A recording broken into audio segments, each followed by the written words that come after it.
somehow people have equated public health instead of with a positive movement that wants to have people have what they need to be healthy. They associate it with masks and limiting liberty. And I think that's unfortunate because that's not what it's about.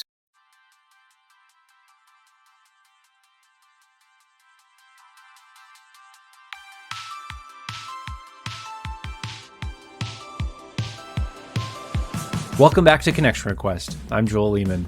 Today on the show, I'm talking to Kris Ehresmann, the architect of Minnesota's COVID-19 pandemic response and the former longtime director of the Infectious Disease Division of the Minnesota Department of Health. Kris spent more than 30 years of service in public health before retiring and played key roles in many public health issues, both here in Minnesota and beyond. Minnesota leaders have called her an extraordinary public servant, a true leader, and someone responsible for cultivating a new generation of talented public health leaders. We talk about what she learned during the global pandemic, a time she describes as being a frog in a pot of boiling water. We also talk about other outbreaks during her career, why public health is linked to social justice, as well as what public health has taught her about the world. She also details the biggest learning experience of her career and how the pandemic taught her how to swear. And she describes some of the immense challenges of the politicization of public health and public service and what she's been up to since retiring. Just a quick note, we're off next week, but we'll be back in your ears the week following. I hope you know how thankful I am to all of you for listening. We'll get to my conversation with Kris after a quick word from our sponsor, SK Coffee.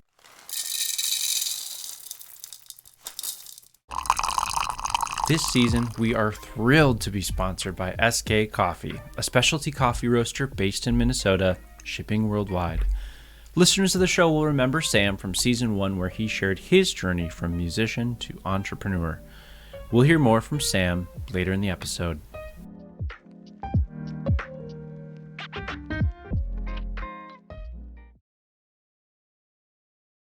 Kris Ehresmann, welcome to Connection Request. Thanks for having me. So nice to have you here. I'm excited to catch up with you and dig in about your career and the exciting sort of cap to it that was COVID-19. But let's start off with an easy one. Will you just tell us a little bit about yourself and what you do and what you've done throughout your career? Well, let's see. Right now, what I'm doing is I'm teaching at St. Olaf College, and I am teaching in their nursing program, but they have a public health concentration. And so multiple different divisions within the college are all participating in this public health concentration. And so last year I taught an introduction to epidemiology course, and this fall I'm teaching an introduction to public health course. And I am very much loving it. It has been the perfect retirement activity. And I say that because I did retire a little bit early and on purpose, because I wanted to have time to do some of the things, the travel and things I wanted to do. But teaching has given me a chance to stay in a field I love, as well as to help, I hope, encourage and inspire the next generation. And I find that very rewarding. Well, that's great to hear, Kris. Am I right? That's your alma mater. You're back to where you went to college. Is that true? Yes, actually it is. And that's been an especially fun part of this teaching process, to get to be on campus, because I missed a lot of time on campus when I was a student. In the nursing program, we spent a year and a half in the cities for our clinicals, and then I spent a semester in India. So Wow. I'm glad that I'm getting to spend more time on campus. It's a beautiful campus, beautiful place to be. Well, my first question to you is, in a lot of your interviews, when you left the Department of Health, you mentioned that you were really tired from the pandemic. So I'm wondering, have you had a chance to catch up on your rest? Yes, I have had a chance. You're well rested? A lot of sleeping, a lot of bicycling, and I'm feeling better than I have in a very long time. Well, well-deserved. Tell me about this moment right now.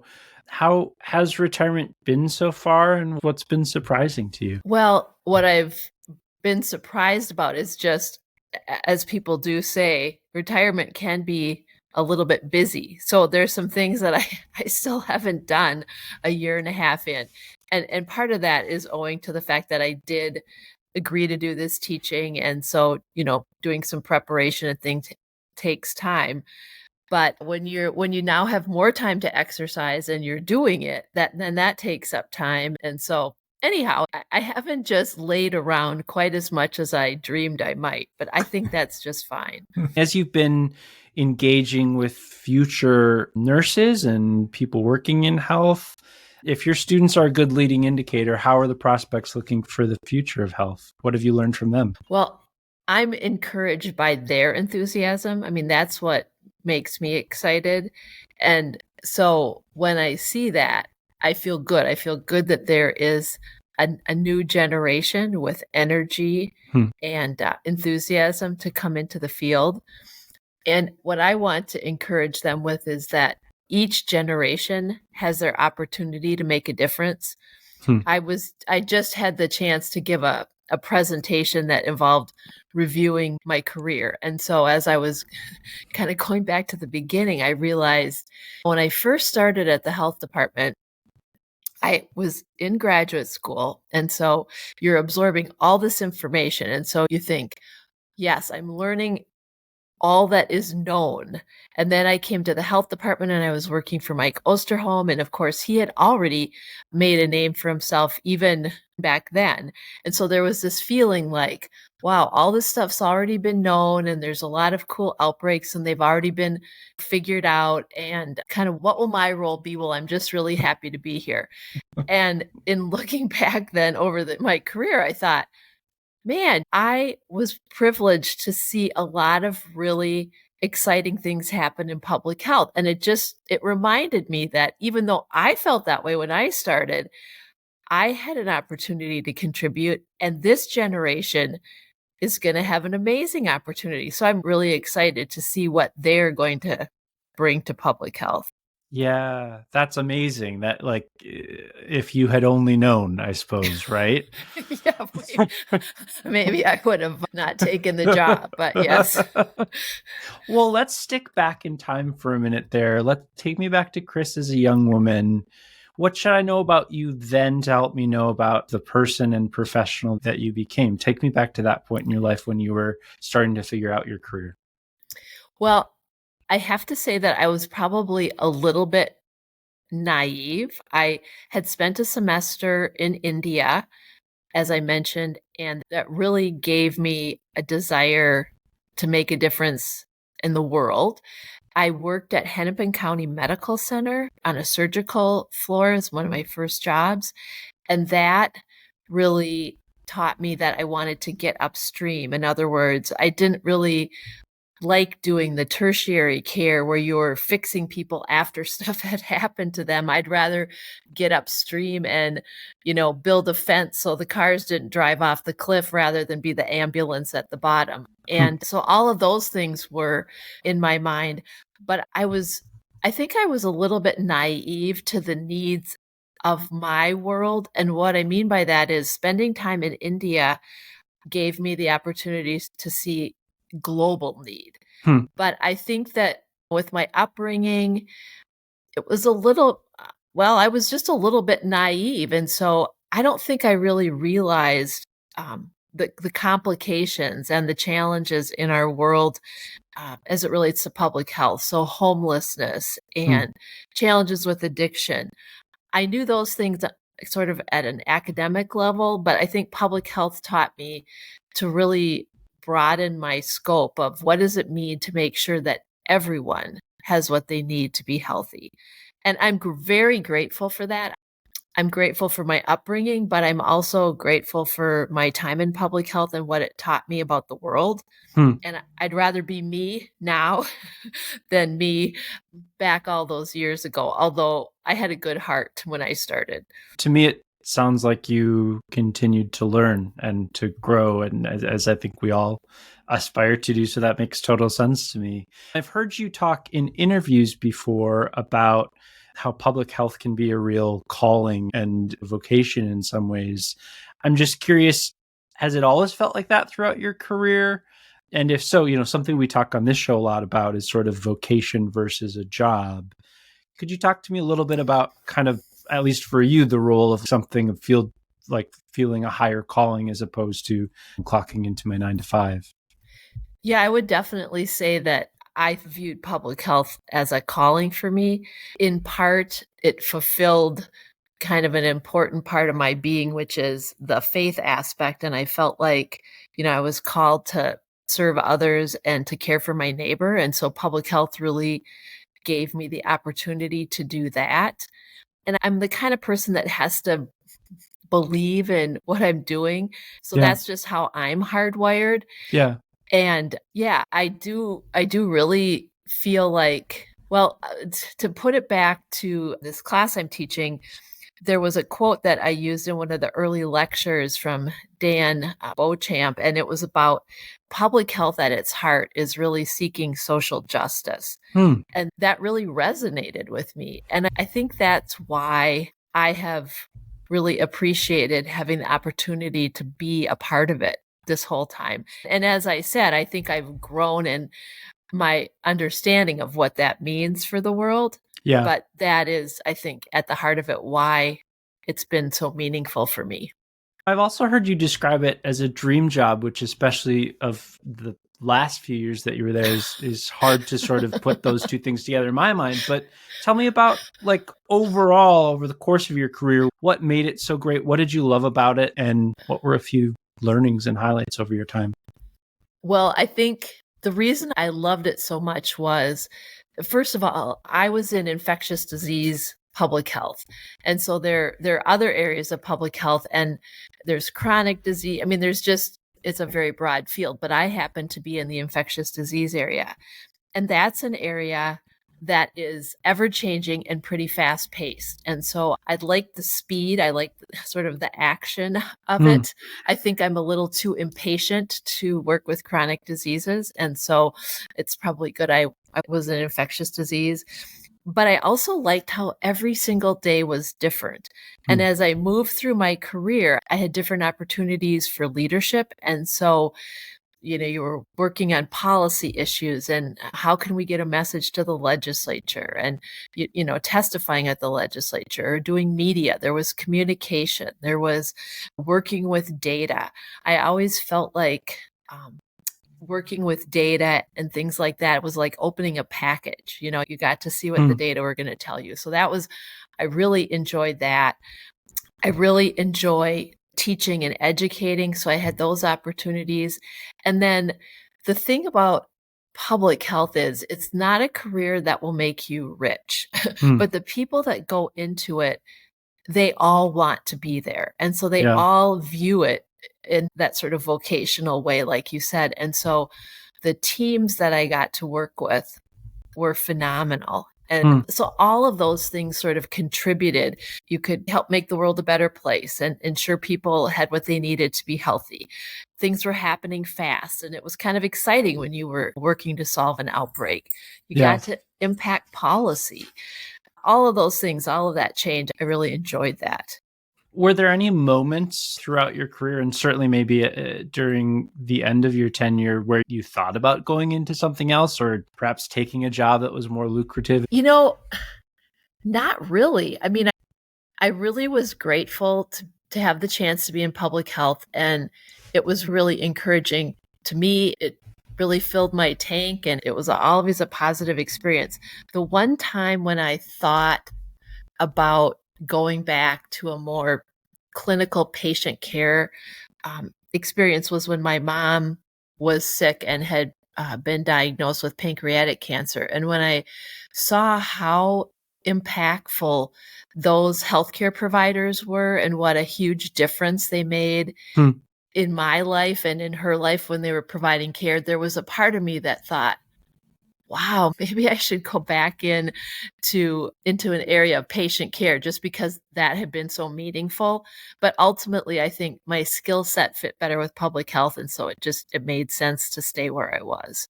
It sounds to me too like you got to evolve and change and do leadership and public policy and like all sorts of different things. So I can imagine why you wouldn't want to leave either. I'm just curious, other than COVID, which we'll get to in a minute, what was one of the more interesting or challenging public outbreaks of your career? In infectious disease, we tend to have diseases that we kind of like and gravitate toward. And so a couple of my favorite diseases were or are pertussis or whooping cough. And we did some special studies or data collection related to that, and then measles. And I think probably one of the things that was really interesting for me, and it's challenging, and I feel like it remains a challenge, was the measles outbreak that we had. Well, we had one in 2011, and then we had another in 2017. And it was really driven by unvaccinated children from our Somali community. And that was a situation in which I watched this community go from having vaccination coverage levels for MMR, the vaccine that protects against measles, mumps, and rubella, that were higher than our majority white population, to rates that were so low that we were able to have an outbreak go through that community. And it really had to do with fears about autism, fears that the scientific data have shown are not based on what science is showing us. But for that community, it's a huge concern. And it kind of reflects my learning in that when we first started working with the community, and they were concerned about higher levels of autism in their community, we as the immunization program, we reached out and, gave them the data. The data don't show this, the data, science, blah, blah, blah, just what we're good at. Yeah. And it didn't cut it for the community. And part of the challenge was that I know in my own mind, I was thinking, well, that's what I know. I know immunizations, I know science. I don't really know about autism and that type of thing. That's another part of the agency. But what we learned over time when we weren't successful with the community was that it didn't matter what we said about immunizations. They were concerned about autism, and we had to meet them there if we were going to make any progress. And so we ended up changing our approach. We partnered with our kind of the family aspect of the department that handled autism and making sure people had access to services.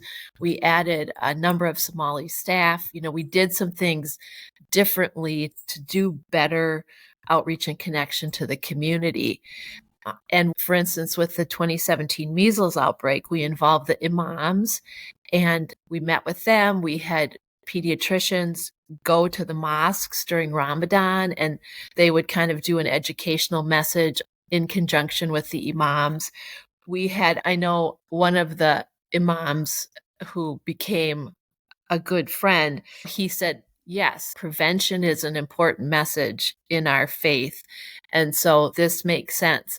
So we did those things and it made a difference at the time. But one of the challenges, so I think those were all the right things to do. And it certainly was a growing experience for all of us at the health department moving forward to be much more community focused and community engaged. But we still find this as a challenge. And I think the Somalis have a proverb that says, once a lie gets out, the truth cannot catch it. It can get ahead of things. And what we realized is it's really important one-on-one relationships, that type of thing. And that is really difficult to be scalable. Yeah. And so I feel like we learned a lot. I think the agency changed a lot over time in how we dealt with community issues. We established, like in my division, we established a special equity engagement unit that had specialists who specialized in dealing with people experiencing homelessness or people who were incarcerated or, different things like that, who had experience dealing with community outreach and community engagement. All those things were good and important, but it was something that we had to grow into. And I feel like when we were growing, the community was becoming more concerned about the issue of vaccines. And so I don't want to say that it's a lost opportunity, because there's still a focus on working within the community and making sure people have the information they need to make good decisions. But to me, that was a situation in which we were successful as epidemiologists in controlling the outbreak. I have a graph that shows the trajectory of the 1990 outbreak, where we had 460 cases and 3 deaths, and it kind of goes gradual. And then this outbreak started really steep, but we did really good exclusion, and our public health measures really tamped it down. So yay, I look at it and think, great success on the epi side. But then I look at the greater situation and I think, yeah, this was the biggest learning experience of my career. And although I would say we've made progress and I think the agency's moving forward, it's still an area that needs a lot of work. And so I bring it up for that reason. I mean, I'm proud of our response to the outbreak, but I also know that we have a community that still has needs and we haven't been entirely successful in connecting with them.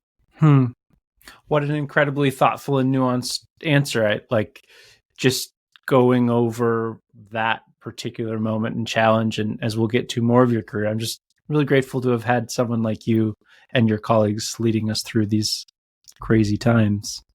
Okay, let's jump to 2020.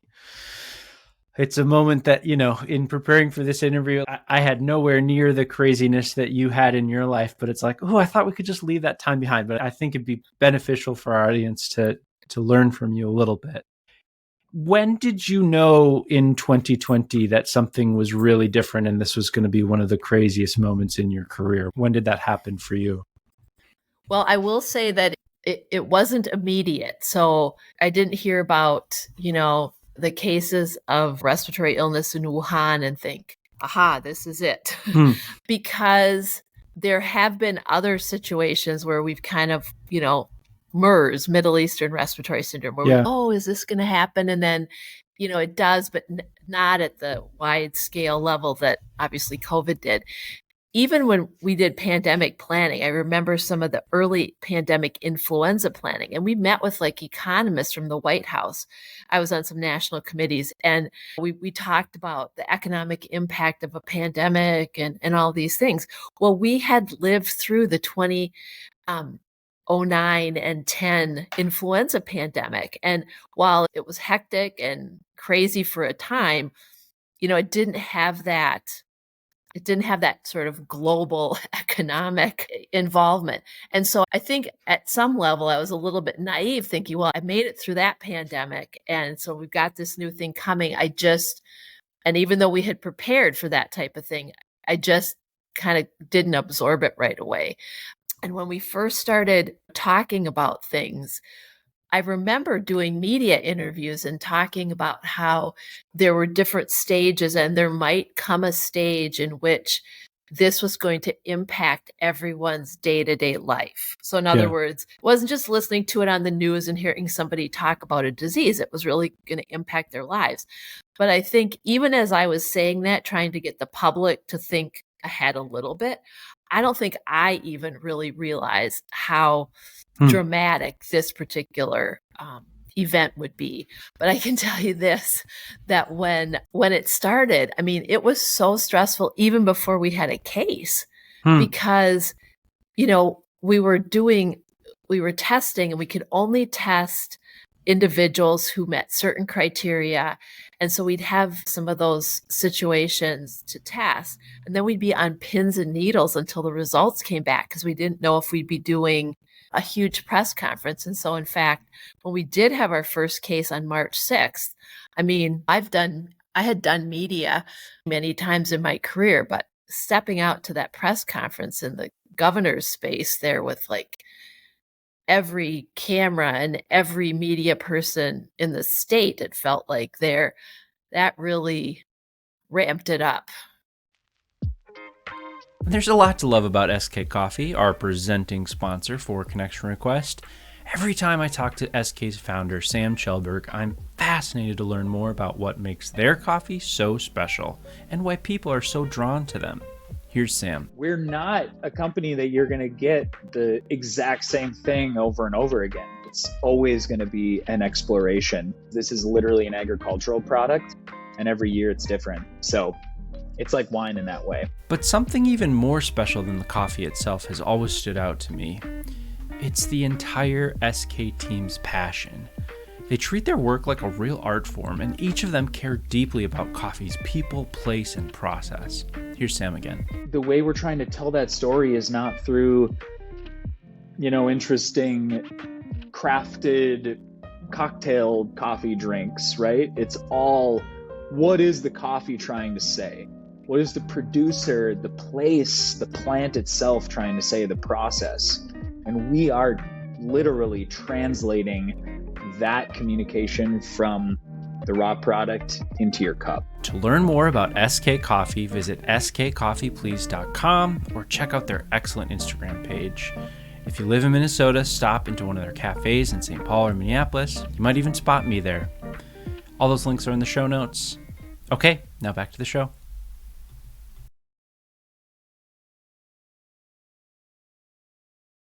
Kris, during those moments, I'm sure you almost didn't even have time to feel your feelings, but what were you thinking, or what did it feel like to all of a sudden sort of be one of the principals in our state having to lead us through that time? Obviously your career led up to this moment, but I don't know, was it tough? Was it difficult? Was it stressful? Well, in some ways it was a little bit like the frog in the boiling water. And I'll just say this too about that first case and that press conference. Yeah. So I don't know if you remember it, but it was a situation where the governor got up and spoke, and then key leaders from different agencies all said their little piece. And then they all had prepared statements. And so our staff had prepared things for the governor, for the commissioner, and then they didn't have anything for me, so I had to stand up there and be completely extemporaneous. So I can tell you that I was panicking and praying pretty hard because, I wanted to be articulate and intelligent, and I didn't have any prepared comments to go off of. So just that's one thing I definitely will never forget, is that moment. And it went well. I mean, all of a sudden some things came to me and it turned out just fine. But anyhow, no, let's see. You were just asking about, what did it feel like to live through that? Moment. Yeah. Other than, so that's what I was starting to say. It was a little bit like a frog in the boiling water, except for that moment of sheer panic standing up at the podium. The reason I say that it was a little bit like a frog in boiling water is, one, it really was so busy that you didn't have time to think. But two, we started responding. And so some of the things that we did was we did these daily, I started doing these daily press updates. And it was just me, and I just answered questions and everything. And then it was so well received, then it was like, we should have the commissioner come. And we did this it seemed like forever. And then the governor's office saw that and they were like, and so it sort of evolved. So in other words, it started out as just Kris getting out there, giving, this is what we got today. Here's a few high points. Here's a few things I want to just make sure you're aware of, to our core press people and things like that. And then it really evolved into this. Well, it was on the radio and it was, it was just carried, and it became something that was much bigger. And I think it was helpful. I think it was really helpful to be that available and transparent with people. But let's just say we didn't strategize at the very beginning and think, this is what's going to happen. It was very much, we were responding to what was happening. We knew we had to get messages out. And so it kind of evolved. And that's why I say it became a little bit like the frog in the water. Yeah, that makes sense. With the benefit of a bit of time and space now from that time of your life, what did you learn about yourself and how you operate during that time? I heard that you learned how to swear. Oh, yes. Okay, so I grew up in a family that was pretty conservative, and I don't know if mild-mannered is the word, but there was no swearing. And so I didn't really know how to swear. And so over the course of my career, I learned swear words. And then I would think over time at certain points, I think, well, if I swore, this is the swear word I might use in this situation, in my head. And then further on in my career, closer to the end, I might actually use one of those words when I was in the presence of a trusted colleague, in private, and express frustration or exclaim over a situation. And when the pandemic hit, I got to the point where I learned to use some words that I never thought would ever come from my lips, and only ever, as I said, in private with a trusted colleague or at home. But it felt so good. And then I found a study that actually said that swearing actually helped to reduce stress. Yeah, I've So heard that before. yeah, Interesting. And you're a data person. and You look at so the data. I really felt justified then. And my staff, we would talk because people were under so much stress. And so we'd have these like Zoom meetings with the whole division. And I was just saying how I could understand how they were under stress and how it affected us all in different ways, and how I had, started to swear. I had shared that with them to kind of say, this is how I've started coped. And that was the news. That was the news of the day. The rumor became then, instead of just sharing that I had used this as a coping mechanism, it had become that I had actually sworn at the division meeting. So I had to clarify no. And they gave me a sign that said, swearing when meanie head and dummy just don't cut it anymore, or something like that. So we had a good joke about it, but I did learn to swear, and it did make a difference and help me in some ways. That's really funny. What did you learn about leadership throughout that time and throughout your career in general? Something that struck me in preparing for this interview is you are such a grounded and humble leader. I saw it like in interviews that I watched of you. You just always gave credit to the team. You made sure people knew that it wasn't just you, even though you were the face of it. I'm curious, where did you learn that style of leadership? And what else did you learn about how to lead a team and an agency? Well, there's a term called servant leadership, and I guess I sort of adopted that approach. But I always felt like my job when I moved into a leadership position was to make sure that I did what was necessary to help my team be successful. So my job was to make sure that I was supporting my team and helping them be successful.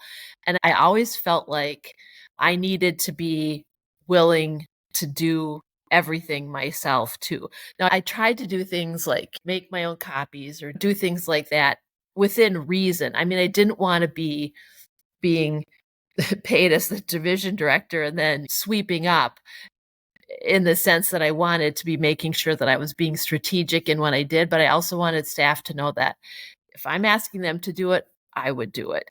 Yeah. And I made a commitment to know and care about my staff as people. And so our division was pretty big, even before the pandemic. We had about 230 staff and a number of graduate students. But I wanted to know everybody's name, and I wanted to make sure I knew something about them more than just, Joel Lehman does pertussis. I wanted to know about their lives. I wanted them to know that I cared about them as people and that their needs as a person were more important than our needs as an agency. So that was kind of my mindset. And I was privileged. I mean, our health department, our infectious disease area is like one of the best in the country. So I was privileged to work with these amazing people. And so I made it my goal to do whatever I could to support them. And I think what was so surprising to me was that when I was leaving, at some point, they did a little exit interview for the agency, partly because I had become so well known during the pandemic. And one of the questions I was asked was, well, you're the kind of leader that we've heard you really care about your people. And so I talked a little bit, but I thought, to me, I thought this is a stupid question because everybody who's a leader should be caring about their people. Your people are your most important resource. Yeah. And so when I talked about it, I spoke at this meeting and things, or talk about what's my lesson learned, your team is the most important thing you've got. And your job is to do everything you can to support them. Hmm. And so that was my priority during COVID. And it was my priority when I was a division director, and it seemed like it served me well. I think it was the way to go. I think it was the right thing to do. I agree. One thing I saw a quote from you, you said, when I started my career, nobody knew what an epidemiologist was. And now everybody thinks they are one. And I'm just wondering, Yes. Between social media and the internet and COVID, especially being such a thing where everybody at some point felt like they had something to say and something to ask and opinions and thoughts. I'm just curious, how did that shift impact you? Because it really must have changed sort of your day-to-day, like what you had to deal with and what you had to think about. Yes, it did. Because, well, first of all, when I was in graduate school, the first semester I was there, the federal government, I got a tuition waive because they needed people to go into epidemiology. I mean, nobody knew what it was, and it was a field that, was not as well known. And now, of course, as you said, everybody knows what it is.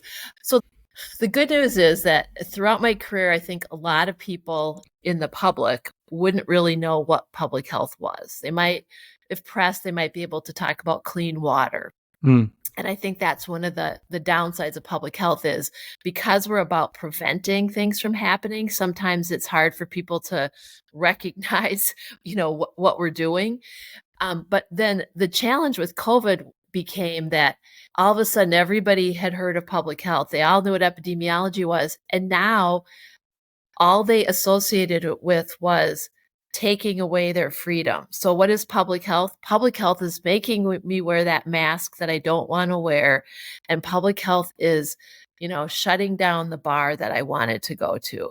Yeah. And that, I think, was an unfortunate outcome. I mean, I'm glad that people know what epidemiology is, and I'm glad that there's an awareness of public health.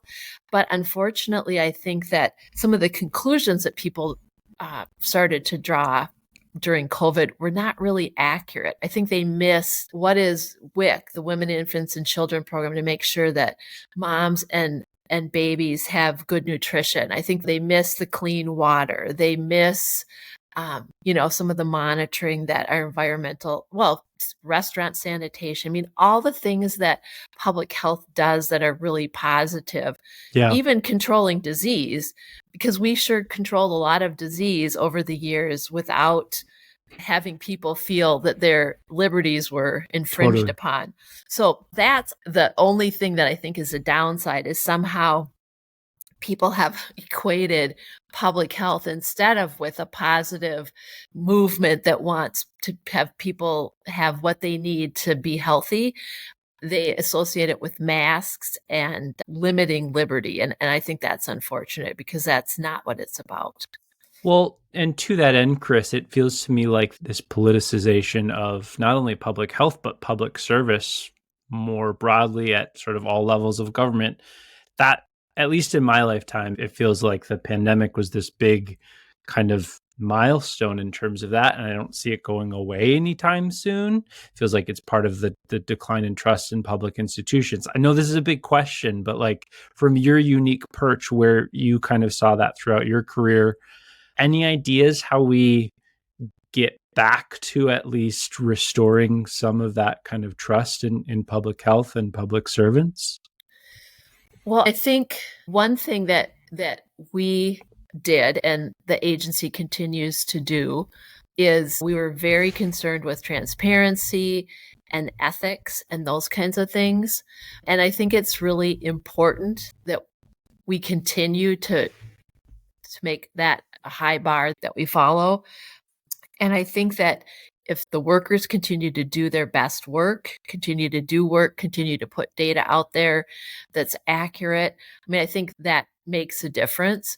But I do think that it's going to take some time And I hope we're able to come back from this politicization, because I think it's unfortunate that somehow science has become politicized. I mean, science is science. And I worked in my career for multiple different administrations. And what I appreciated about my position was I was the highest level civil servant. So in other words, above me were the appointed folks. And Yeah. so I was not political. And so my job was always to provide the scientific information to leadership to help them make decisions. And so I think that's what public workers have to continue to do. But I feel like something's going to have to give. And I don't know if it's with education or what, but we have to learn that science is what it is. It's not political. You do the experiment, you get the result. The result is what it is. It's not leaning to one side or the other. And how can we, reinforce that in our population? I'm not sure, but I know that it's something that we have to be seriously thinking about. And I guess that's one thing that when I think about teaching, I think even if these students don't go into public health, at least they've learned about it. They have an understanding of it, and they understand the true broad perspective and broad viewpoints that are public health. And I think that's good. That's good for the community. Kris, as you continue to teach and hopefully take some time to be with your loved ones and to travel, what are you going to hold on to most from your long and tenured career in public health and service? What kind of memories and stories are you holding on to? Well, I think the things that are most precious to me are the relationships with colleagues. So that's what I was reminded of when I retired, is that, I won't be in the position, but I can still be connected and maintain relationships with people. I'm really proud of the work that we did. And I like to be able to look back and think, we did really good work. And this group that I was with, we pursued excellence in our science and in our public health. And then I like to think back and just think about all the fun we had. That was one thing. I mean, you go through all these really stressful times and you need to have a sense of humor. And so, you care for your team, but some of the ways that you do it are by joking around. So for instance, when I think back on COVID, a fun and happy memory is I used to, at the end of every meeting, I would say, now, anything we missed, any potholes that we want to avoid here, let's talk about it. Well, that's what we started out, was potholes, avoiding potholes. Then we went to dumpster fires. And then we went from dumpster fires to flaming volcanoes. And then from flaming volcanoes, we went to rings of hell. And so in epidemiology, there are these graphs that you make, and you use it to show disease occurrence over time. So you've got number of cases and time, and then you've got your graph of number of cases. So we had this epi curve of COVID, and it had the cases going up, and then it had like potholes, dumpster fire, flaming volcanoes, rings of hell. And it's stuff like that I look back on. I've got all kinds of little goofy memorabilia that I brought back with me. And those are the things that are going to, when I look at them, they're going to remind me of happy times with wonderful people doing meaningful work. Well, that seems like a beautiful place to wrap things up. Is there anything I forgot to ask you about, or any other wisdom you'd impart upon our listeners? Well, maybe if there's someone that hasn't had an interaction with public health before, they can keep in mind that those people that are working in public health are just normal, average, everyday people like them, and cut them slack, because when they're working you through the next pandemic, it's just as stressful on them as it is on you.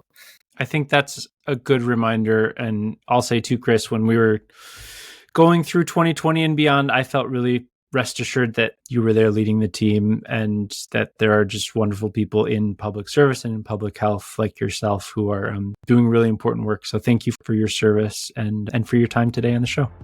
Thank you. It's fun to be with you. That is it for today's episode of Connection Request. If you enjoyed today's episode, would you make sure you're following us? It'd mean a lot. Today's show is produced by Marie Iannazzo and me, Joel Lehman. Our theme music is by the amazing Mike Lauer and his band Viewers Like You. It's from their album Panoramia. The show is a production of Shrug Content, a podcast studio based in Minnesota. You can learn more about us at shrugcontent.com.